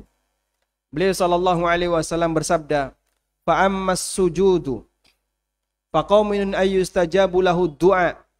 Ketika sujud, peluang besar doa itu dikabulkan. Maka perbanyaklah untuk berdoa. Dalam riwayat yang lain, Rasulullah Sallallahu Alaihi Wasallam bersabda, aqrabu ma yakunu bil abdu min rabbih wa huwa sajid. Kondisi terdekat seorang hamba dengan Rabbnya adalah pada waktu dia sedang sujud. Fa'aksiru minad du'a, karena itu perbanyaklah untuk berdoa. Sehingga Nabi SAW perintahkan kita untuk memperbanyak doa ketika sujud. Berarti banyak berdoa ketika sujud, boleh atau tidak? Sunnah disyariatkan. Sujud yang keberapa? Bebas. Tidak hanya di sujud yang terakhir. Bisa pertama, kedua, ketiga, dan seterusnya. Tidak harus di sujud yang terakhir. Nah. Berikutnya, bagaimana hukumnya ketika bangkit dari ruku, badan bergerak seperti pegas atau pir? Mantul. Ya. Ya. Ya. Baik, ini juga yang sering kita saksikan ya. Ada orang itu, ini karena gerakan refleks seperti ini biasanya, atau gerakan yang menjadi kebiasaan. Model otomatis tadi. Allahu Akbar. Tangannya mantul, Pak. Allahu Akbar. Betul ya? Ada kayak gitu, Pak? Pernah lihat? Nah. Ada juga ketika dia ruku. Allahu Akbar. Mantulnya pengbisan. Allahu Akbar. Dia mantul dulu baru naik. Seperti ini, kita tidak menjumpai riwayat dari Nabi SAW kalau beliau ketika bangkit dari ruku mantul dulu. Kita tidak menjumpai riwayat itu. Yang dijumpai adalah thumma ta'tadila thumma kum mu'tadilan. Kemudian berdirilah. Thumma rfa' hatta ta'tadila qa'iman. Angkat kepalamu sampai kau berdiri sempurna. Sehingga tidak ada keterangan tentang mantul. Tapi kalau mantul boleh nggak Pak? Jika mantul dalam arti tujuan dia biar bisa naik. Karena kalau nggak gitu dia nggak bisa naik. Ini mantul karena kebutuhan. Karena apa? Kebutuhan. Kalau alasannya karena kebutuhan, karena alasan fisik, insya Allah tidak masalah. Tapi kalau hanya sebatas rutinitas kayak gitu, perlu dibenahi. Perlu dibenahi. Nggak perlu mantul, silahkan langsung naik tanpa harus mantul. Wallahu a'lam. Bolehkan ketika salam, posisi punggung dan kepala mendorong ke belakang. Pada waktu salam, Rasulullah Sallallahu Alaihi Wasallam terlihat pipi. Sehingga saat salam ke kanan, Assalamualaikum warahmatullah, pipi beliau terlihat dari belakang. Nah, biar pipi terlihat dari belakang berarti nolehnya sempurna ke arah samping. Assalamualaikum warahmatullah. Ini pipi terlihat dari belakang. Ya? Hatta yura bayardu khaddihi, sampai terlihat putihnya pipi Rasulullah sallallahu alaihi wasallam. Sahabat yang melihat itu dari belakang pada saat beliau salam. Dan apakah perlu diikuti dengan badan? Wallahu alam, tidak perlu diikuti karena salam itu cukup dengan menoleh menggunakan leher. Sehingga badannya tidak perlu noleh, tapi tetap di posisi yang ada. Tapi kalau keikut sedikit, ya nggak apa-apa. Pak, nek cengeng itu gimana Pak? Itu karena sakit ya. Aku nek noleh ora kuat ya Pak, kudu melu. Ini karena jenengan sakit. Minum vitamin B, semoga sembuh ya Pak Husni. Baik. Assalamualaikum, bolehkah berdoa dalam sujud dengan bahasa selain bahasa Arab? Ulama khilaf ya, bolehkah berdoa dalam sujud dengan menggunakan bahasa selain bahasa Arab? Ada sebagian yang membolehkan dan ada sebagian ulama yang melarang. Dan di antara yang melarang hal ini adalah Syekh Abdul Karim, Dr. Abdul Karim Al-Khudair, hafizahullah ta'ala. Beliau melarang doa dalam salat menggunakan bahasa selain Arab. Tayyib. Dan ada yang mengatakan doa dalam salat harus doa yang ada dalilnya. Baik yang ada dalam hadis maupun yang diajarkan dalam Al-Quran. Selain itu tidak boleh. Sehingga ada 3 pendapat. Doa dalam salat harus doa yang ada dalam dalil.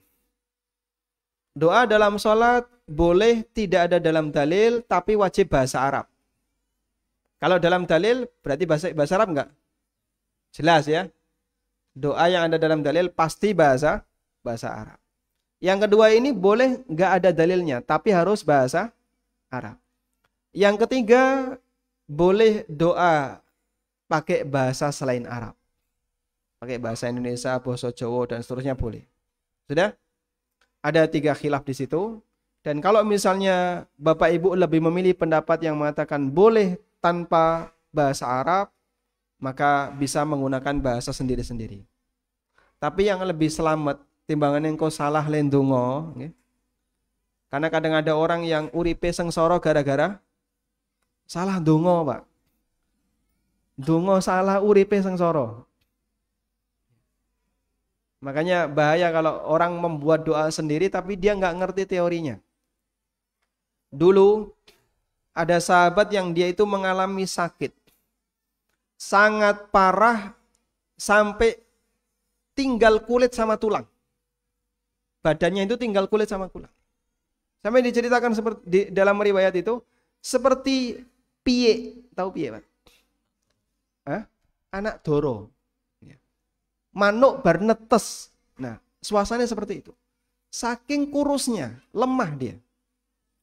Lalu Nabi SAW penasaran. Kamu itu ngelakoni apa kok koyong ini? Kemudian sahabat ini cerita, ya Rasulullah, saya pernah berdoa. Dalam doa itu saya mohon kepada Allah, ya Allah, semua bentuk azab yang engkau berikan kepadaku di hari akhirat segerakan di dunia. Akhirnya diwujudkan oleh Allah. Dia mengalami sakit seperti itu. Sampai kurus kering. Ya. kemudian oleh Nabi sallallahu alaihi wasallam. Jangan minta seperti itu. Mintalah al-afwa wal afiyah. Minta apa? Al-afwa wal afiyah. Dan kita diajari untuk minta itu. Allahumma inni as'alukal afwa wal afiyah fid dunya wal akhirah. Allahumma inni as'alukal afwa wal afiyah fi dini wa dunyaya wa ahli wa mali. Jenengan senang mana? Hidup punya masalah atau enggak punya masalah? Yang senang yang mana, Pak? Kalau kita hidup tanpa masalah itu Masya Allah luar biasa. Bahagia. Alhamdulillah enggak pernah masuk rumah sakit. Alhamdulillah. Ya kalaupun sakit pernah tapi enggak sampai masuk rumah sakit. Masuk rumah sakit ya vaksin tok. Alhamdulillah misalnya enggak pernah berurusan dengan hukum negara. Wah itu nikmat luar biasa Pak. Kalau sudah berurusan dengan hukum negara bolak-balik datang ke pengadilan nanti keluar lagi. Capek tenaga, capek biaya gitu kan. Sehingga ada orang yang dia aman dari masalah. Allah kasih dia orangnya baik. Hidupnya santai, nyaman. Tanpa masalah itu jauh lebih bagus. Makanya Anda berdoa dengan doa-doa yang dibaca Nabi sallallahu alaihi wasallam, insyaallah itu sudah sangat mencukupi. Tapi kalaupun misalnya, Pak, saya butuh doa tertentu yang ini tidak ada dalam hadis Nabi sallallahu alaihi wasallam. Ya Allah, dekatkanlah jodohku, lunasi utangku ya Allah. Misalnya ya. Kalau doa melunasi utang ada enggak, Pak? Ada enggak? Gimana lafadznya? Saya yang punya pengalaman, coba. Allahumma inni a'udzubika minal ma'tham wal maghram. Ya Allah, aku berlindung kepadamu dari perbuatan dosa dan terlilit utang. Wa a'udzubika min ghalabati tain wa qahrir rijal. Dan aku berlindung kepadamu ya Allah, terlilit utang dan ditekan oleh orang lain. Itu bagian dari doa yang bisa kita baca nek jenengan kathah utang. Ngoten nggih? Saya. Fadhil. Pertanyaan berikutnya, gerakan telunjuk waktu tasyahud apa tidak membatalkan salat? Gerakan telunjuk waktu tasyahud apakah tidak membatalkan salat? Ulama beda pendapat. Jumhur ulama tidak perlu menggerakkan. Jadi begitu tasyahud, isyarat, diam. Pendapat yang kedua, telunjuk digerakkan ketika tasyahud. Dan ini pendapat beberapa ulama tabi'in seperti Zaidah Ibnu Qudamah, perawi hadis ini. Karena Nabi sallallahu alaihi wasallam yushiru wa yuharriku. Nabi sallallahu alaihi wasallam berisyarat dan beliau menggerakkannya. Sehingga ada khilaf, ada dua pendapat dalam hal ini.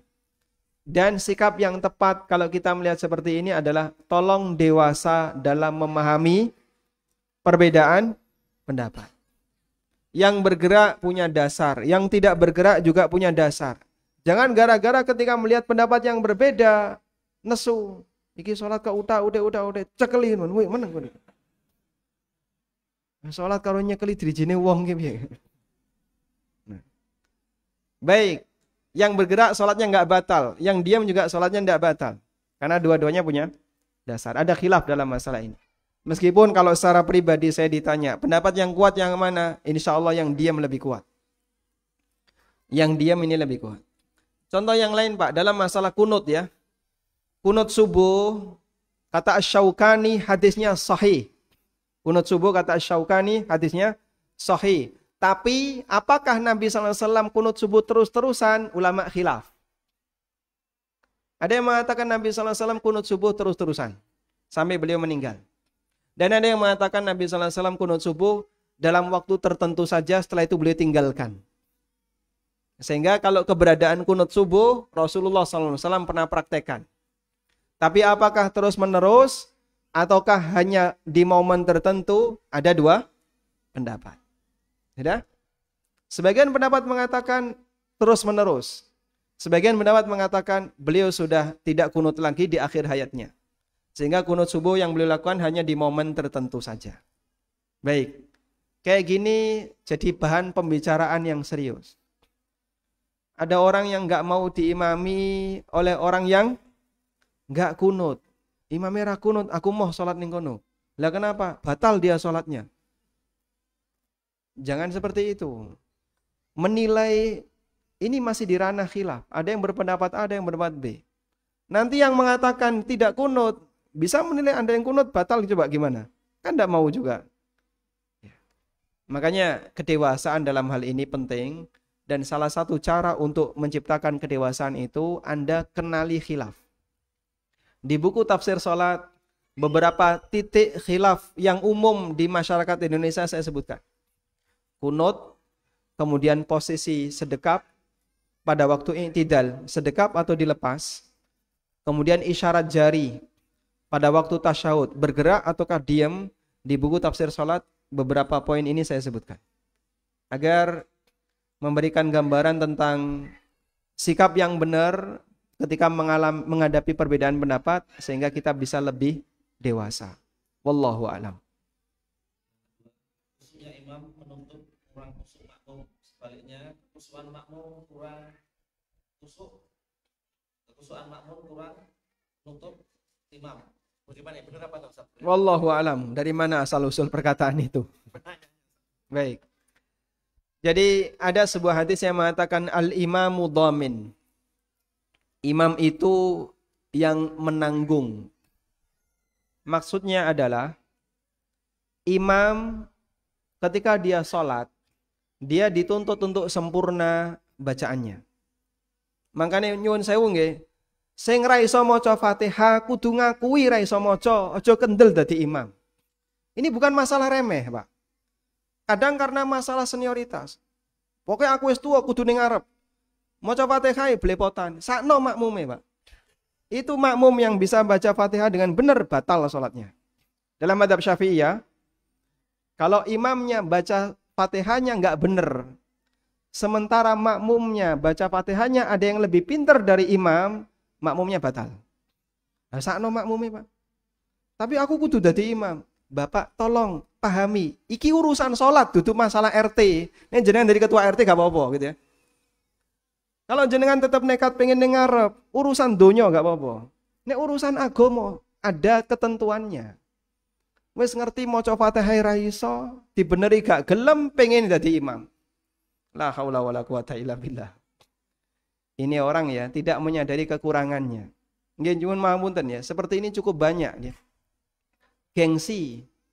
Apa sih nilai gengsi? Pun gengsi jenengan didol pinten tak tuku. Sudah, menyelamatkan sholat kaum muslimin. Nek gak iso maca Fatihah sadar diri. Saya itu nek maca Fatihah belepotan ya. Sing dawa dibaca pendek, sing pendek dibaca dawa. Iyyaka na'budu wa iyyaka nasta'in. Ada Pak kayak gitu, Pak? Hah? Ada Pak? Mana ada ayat yang berbunyi kayak gitu di Al-Fatihah? Izzaka. Padahal bunyi yang benar apa? Ya. Dan itu bisa mengubah makna. Kalau itu terjadi, sholatnya bisa batal. Apalagi kalau sudah berurusan dengan waladhdallin. Wah, itu banyak yang gagal. Minimal ya. Kalau mau sholatnya benar, Fatihah kudu benar, setor Fatihah kepada yang cara bacanya benar. Pak Ustadz nyuwun tulung dititeni Fatihah kula pun benar dereng. Sudah? Kalau belum benar akui belum benar. Jangan maksa, pokoknya aku udah dadi imam. Wis ngerti salah ngono saja maksa. Sakno makmum. Baik. Tadi pertanyaannya apa? Baik.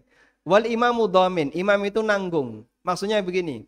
Kalau ada makmum yang dia baca Fatihahnya belum lengkap, terus imam sudah ruku, makmumnya gimana? Menyelesaikan Fatihah atau ruku? Ruku. Imam misalnya ya, sholat duhur, makmum masbuk.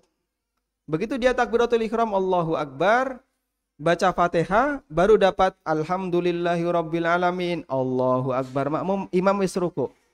Ini makmum ngapain, Pak? Ruku atau nyempurnakan? Ruku.